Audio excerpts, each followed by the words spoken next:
একদিন ব্যাপী যে জালসায় মঞ্চে উপস্থিত আছেন আজকের সম্মানিত সভাপতি, সাবেক চেয়ারম্যান রহনপুর ইউসুফ আলী সরকারি কলেজের প্রভাষক আজিজুর রহমান, আরও উপস্থিত আছেন সহসভাপতি এবং মঞ্চে উপস্থিত আছেন যিনি মঞ্চকে আলো করে রেখেছেন, যার কথা, যার বাক্য কোরআন হাদিস সম্পর্কে আমাদেরকে উপদেশ দিচ্ছেন মেহমান, আমার সম্মুখে পিতাতুল্য, ভাইতুল্য, বন্ধুতুল্য, সন্তানতুল্য এবং পর্দার অন্তরালে আমার শ্রদ্ধেয় মা বোনেরা, সকলকে আমি জানাই আমার অন্তরস্থল থেকে আন্তরিক শুভেচ্ছা সালাম।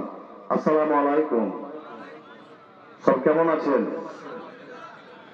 আমি নাচল থেকে আপনাদের এই জালসায় আসতে পেরেছি। আল্লাহ তাআলা পাক রব্বুল আলামিন আমাকে নিয়ে আসাইছে, তার জন্য আমি শুকরিয়া জ্ঞাপন করি। আলহামদুলিল্লাহ।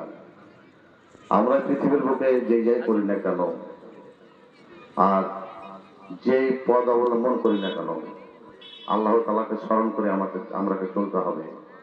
আর আজকে যিনি মেহমান কোরআন হাদিস সম্পর্কে আলোচনা করছেন, আমরা শ্রবণ করছি, শ্রবণ করলে হবে না, আমাদের পালন করতে হবে।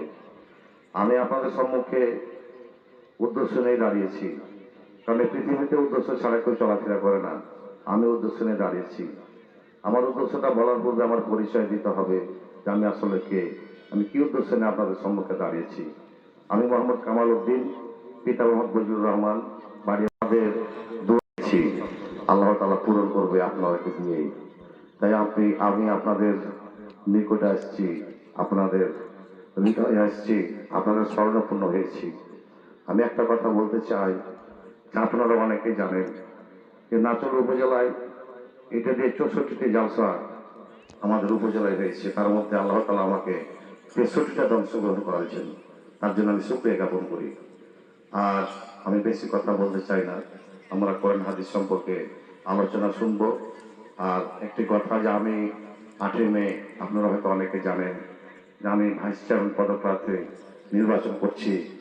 আল্লাহ তাআলা পাক রব্বুল আলামিন যেন আপনাদের মাধ্যম দিয়ে আমার আশা পূর্ণ করে এবং আমার জন্য দোয়া করবেন। আমি কেমন আজকে হয়তো আপনাদের সম্মুখে দাঁড়িয়েছি, দুটা কথা বললাম, আপনারা অনেকে চিনলেন, জানলেন। হয়তো আপনারা এর আগে চিনতেন না, এর পূর্বে চিনতেন না, কিন্তু আজকে জানলেন। আমাদের জীবনের সেকেন্ডের মূল্য আছে, কিন্তু আমাদের জীবনের মূল্য নেই। আমি কেমন আপনাদের সম্মুখে দাঁড়িয়ে দুটি কথা বললাম, দেখা গেল নির্বাচনের পূর্বে আমি ইন্তিকাল করলাম, মারা গেলাম। আপনারা হয়তো অনেকেই শুনবেন যে কামাল মারা গেছে। অন্তত আপনারা আমার মৃত্যুর দোয়াটা পড়বেন, এটা কিন্তু আমার জীবনের আমল নামা। তাই আপনাদেরকে বেশি কথা বলতে চাই না। আমি এই কথা বলে আমার কথা শেষ করছি। আল্লাহ তাআলা পাক রব্বুল আলামিন যেন আমাদেরকে সকলকে সুস্থ রাখে এবং আমাদের আগামী জীবন যেন ইসলামের পরিপন্থী দিয়ে আমাদের ঈমান এবং ধর্ম